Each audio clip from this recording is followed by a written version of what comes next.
后来乡亲啊，把时间回到昨的中昼，彰化二林一间3楼的透天厝火烧厝，这消防队赶到场，看到2楼庆乌烟，为2楼的房间救出一个12岁甲一个2岁小女童，但是2姊妹啊已经拢无气，救袂倒来咯。讲这个导火点，都2个。那个小女童在困的这个2楼的房间，当时小女童的爸母出外去工作，阿公伫1楼的客厅，阿嬷伫1楼的灶骹。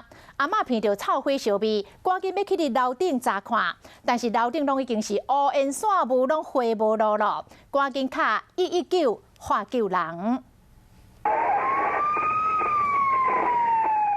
救护车赶到现场，2个掉入2楼的小姐妹仔，互相队员救落来时，已经无得喘气啊。12岁姐姐甲2岁小妹被人送到病去，经过急救嘛是无效。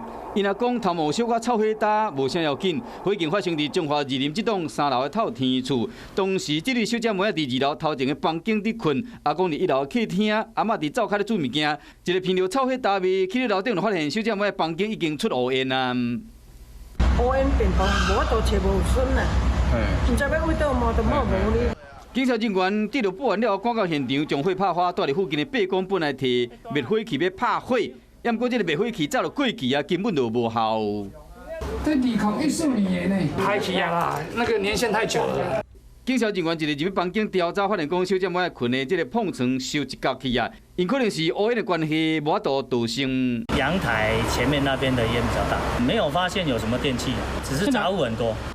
经调查，透天厝带阿公阿嬷、老爸老母甲4个查某囝，当时老爸老母出国去上班，老2甲老3去上课。12岁这个上大汉的，甲2岁上细汉的伫厝。上大汉的这个有视力甲多重障碍，伫厝的由特教老师辅导上课。他在家教育啊。